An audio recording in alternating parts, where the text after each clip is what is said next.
40.000 manns hafa skorað á forseta Íslands að vísa nýju Icesave-lögunum til þjóðaratkvæðagreiðslu, samkvæmt teljara á síðunni kjósum.is. Nokkuð hefur borið á gagnrýni á framkvæmd undirskriftasöfnunarinnar og hefur hún til að mynda verið kærð til persónuverndar. Talsmenn kjósum.is segja að allt sé nú gert til að undirskriftasöfnunin verði sem áreiðanlegust og Frosti Sigurjónsson frá kjósum.is hingað kominn og sestur hjá Sigmari, en með í spjallinu verður bloggarinn Teitur Atlason sem fullyrðir að þessi söfnun undirskrifta sé gagnslaus. Já, og Frosti situr hér hjá okkur. Teitur hins vegar út í Svíþjóð, við heyrum honum símleiðis, verður velkominn. Byrjaðu því að segja okkur, vegna þess að þetta svona það sem að flestir gagnrýna, af hverju getur hver og einn einstaklingur ekki flétt sjálfu sér upp í þessari söfnun og gengið úr skuggum það að það sé ekki búið að setja nafn hans og kennitölu þarna á honum forspurn? Það er vegna þess að þá getur allir aðrir líka gert það. Sem sagt, ef ykkur vildi vita hvað þú kaust eða hvort að þú skrifar undir, þá getur þeir kanna það líka leiðinni. Besta kerfi væri, og ég held að það væri þannig, að það væri hver og einn hefði aðgangsorð og gæti gengið úr skuggum sína eigin skráningu sjálfur. En þegar einstaklingum falið að þegar sem sagt hið opinbera býður ekki upp á kerfi til að safna svona undirskriftum, þá þurfum við að gera það, svona fólki í landinu, og gera það með okkar svona bestu tækni. Og við gátum ekki gert þetta betur en þetta. Nei, þannig að þið í raun og veru eruð að vísa í persónuverndarsjónarmið þegar að þið heimilið fólki ekki til þess að... Það er þitt einkamál, hvort þú skrifir undir þetta ekki, og það er mikill þrýstingur á fólki og við viljum að fólk geti feimnislaust skrifa sig þarna inn og það er þá einkamál þeirra á forsetans. Já, nákvæmlega. Teitur Atlason, þú ert staddur í Svíþjóð, þú hefur verið að skrifa mikið þetta mál og farið yfir þetta. Þú ert að nefna þetta atriði en þú ert líka að nefna fleiri atriði sem að þér finnst gera það verkum að þessi söfnun sé bara hreinlega marklaus. Hvað er það helst? Já, ég vil fyrst segja það að ég hef aldrei heyrt þessa skilgreiningu á undirskriftasöfnun að hún sé eitthvað leyndó. Undirskriftasöfnun í eðli sínu opinber aðgerð. Þetta er statement. Og þessi skilningur hjá Frosta, þetta er eitthvað splunkun nýtt fyrir mér og ég hef aldrei heyrt þetta. En þegar ég fyrir fyrst að kynna mér þetta mál, þá vekur hraði safnunarinnar athygli mína.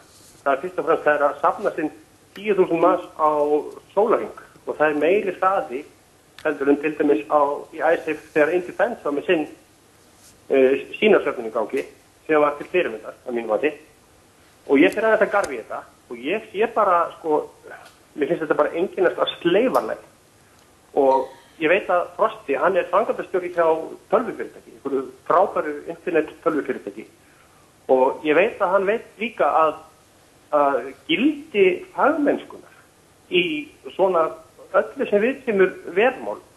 Þetta verður að vera 100%. Já, en Teitur, svo ég grípi aðeins inn í að því þú ert að tala um hraðan í þessu, ertu að gefa það til kynna að það sé eitthvað annarlegt þarna á bakvið? Já, ég velti í fyrir mig. Það var verið að skráum 500 undirskriftir á klukkutíma klukkan 5 nóttina. Þetta er fáránlega mikil Já, við skulum staldra þessi þennan punkt. Hvað segir þú um þetta, Frosti? Já, við getum ekki, það er náttúrulega alls ekki okkur í hag sem erum að safna þessum undirskriftum að reyna að móka inn í það einhverjum fölsum skráningum. Vegna þess að það fyrsta sem að náttúrulega forsetinn gerir einhvers konar due diligence eða áreiðanleika próf á þessu safni. Og það sem við reiknum bara farslega með því að hann gerir einhverja útrengingar eða fá eitthvað fyrirtæki til þess. Við meira þess að sjálf erum að fá í kvöld fyrirtæki til þess að hringja út í ákveðin fjölda slemmbúrtaks til þess að kanna hvort að það fólk kannist við að hafa skráð sig. Því við vitum ekki hvort einhver annar hafi tekið sér til og gert þetta. En varðandi þennan hraða þá líka skráðu við tímamerki við hver einustu skráningu. Þannig að forsetinn eða hans kerfisfræðingur getur þá skoða hvernig dreifingin eftir sólarhringnum og athuga hvort það sé einhver einkennilegi spækar í því, athuga þá frá hvaða tölvu kom það, af því IP-talinn er geymt, hvaða kennitölu voru skráðar, eigum að hringi það fólk. Það er hægt að ganga úr skuggum allt og við gerum ekkert annað að safna þessu með því lagi sem ég held að Teitur vilji hafa á þessu, faglega og vandlega og síðan látum við forsetann fá þetta í hendur eins og það er. Já, það sem þú ert í raun og veru að segja það að allt þetta sem að Teitur hefur áhyggjur af, þetta allt tekkað af, bara ekki á þeim tíma sem að endilega verið að skrá nöfnin og kennitölum. Hefði Teitur haft samband við okkur eða okkar kerfisvæðinga, þá hefði við getað útskýrt fyrir honum alla þessa hluti. Já. Teitur, hvað segir þú við þessu? Ég náttúrulega bara ánægður að heyra ef hann nábyrgist einhverja fagmennsku í þessu, en mér þetta allt mjög grunnsalegt. Mér þetta þessi síða bera merki slefalag. Og mér finnst þetta skrítið. Ég hef aldrei séð svona undirskriftasöfnun áður, þar sem að nöfn þeirra sem taka þátt ekki ljós. En það pröfaði ég kerfi og það mýðilegt og við skulum hafa eitt í huga. Það var verið að dæma ógildar stjórnlagaþingskosningar út af slefalagi. Og þessi kosning eða undirskriftasöfnun, hún galopin í allar áttir og þetta bara ekki nógu gott. En hvað gerðir þú, Teitur, svo ég... Það miklu betra. Já, svo ég grípi aðeins inn í, hvað gerðir þú til þess að skoða það, hvernig væri staðið það? Þú talar að þú hefur einhvern veginn gripið þarna inn í og skráð þig nokkru sinnum eða undir nokkru nöfnum eða hvað gerðir þú? Já, ég gerði bara á eldfljótan hátt, þá var einhver sem sendi mér einhvern forritur sem reiknaði út einhverju kennitölur. Ég kerði mína kennitölu gegn og ég gat kosið sem Spiderman, Bart Simpson, Óli Lokbrá og einhvern 2 önnur nöfn. Þannig að hann var komið 5 nöfn sem ég kerði inn í kerfi og þeir segja þetta lagaða síðar. Það bara miklu betra að hafa þetta bara eins og var áður. Það sem til dæmis að fólk bara virki sína undirskrift bara með einhvern tölvupósti. Það svo auðvelt að gera þetta vel. Það sem ég á við. Og þetta svo grunnsamlega lélegt. Hvað segir við þessu, Frosti?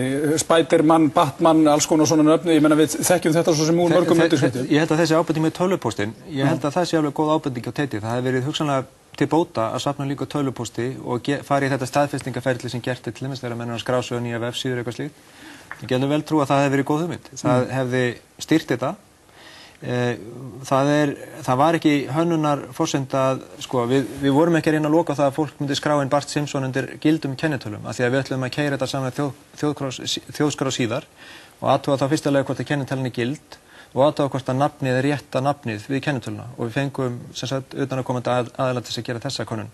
Þannig að þessi nöfn þau eru síðu? Já, og það sem kemur okkur á óvart nánast að það minni en 1% af slíku nafnum, þannig að Teitur har alls ekki verið nógu duglegur í að setja inn röngnöfn að því að veriðist. Ég var ekkert að reyna að eyðileggja þetta. Það kannski það sem það var að brjálað eftir ég betta á þetta. En það var allavega... Ég var að með það í Morgunblaðinu að vera í einhverju herferð gegn kjósum.is. Þetta bara gull. Ég var að benda á kerfin. Ég held að þessi allt góðar ábendingar og ég held að við viljum öll gera þetta sem allra best og með allra vönduðustum hætti og ég vil fullera að þessi undirskriftasöfnun trúlega eins og vandasta sem hefur verið gerð hingað til á landinu. Og næst þá gerum við bara enn betur. En ég held að sé... Ég held að þið séu einmitt að eyðileggja fyrir næstu svona undirskriftasöfnun með svona slefalag. Og höfum í huga að slefalag, þetta er þjóðarósómi. Þetta endalaust slefalag sem er að hrjá Ísland. Já, en Teitur, nú Frosti búinn að útskýra eitt og annað varðandi framkvæmdina, til að mynda það að þetta sem að þú varst að gera með skrítin nöfn við réttar kennitölur og þar fram eftir götum, allt þetta verður sigtað út. Er það ekki nógu góð útskýring fyrir þig til þess að þú teljir þessa söfnun marktæka? Ég veit það ekki, en það eru félagar Frosta í þessu kjósum.is eins og til dæmis Loftur Gúber Þorsteinsson og Jón Valur Jensson. Þetta eru náttúrulega náungar sem eru algjörlega á ysta byrði öfgana og ég treysti þessum mönnum ekki fyrir okkur, og trúið til allt. Já. Skipta svona hlutir máli, Frosti, þegar þeir eru að velja saman hóp sem að stendur að því að halda svona... Það eru náttúrulega fólk sem stendur að þessu eru alltaf 30 manns og það eru verkfræðingar og sérfræðingar í tölvumálum og líka bloggarar og fólk sem hefur skoðanir á málunum. En hvað varðar þessa söfnun, þá held ég allir hafa lagst á eitt að sína sér mestan faglega metnað. Við erum ekki sammála allt í þessum hópi, en við erum sammála að gera þetta vel. Já, fyrst var nú svolítið gagnrýnt það að það var ekki ljóst hvernig stað á bakvið þetta. Já, en það er alveg á hreinu núna. Það var nú tilkynnt á mánudaginn á blaðamannafundi. Þá var gerð gangskur í því að kynna hvernig stað á bakvið þetta. Er ekki fullveldi.is? Er fullveldi stjórnmálasamtökin fullveldi? Er þetta að meina sem að lénið er skráð á? Kjósum.is. Já, ég fekk þá skýringu á því að það hafi bara verið að hagkvæmni ástæðum frekar en að setja það á einhverja persónu. Það sparaði einhverja 3 daga. En Teitur, finnst þér þetta skipta miklu máli í þessar umræðu? Auðvitað skiptir þetta miklu máli. Það hefur verið að afhenda, þetta er stór og mikil ákvörðun sem hefur verið að vinna að. Og það er bara óþolandi að þetta sé ekki vel úr garði gert. Það er óþolandi að þetta sé einhverjum vafa undir okkur.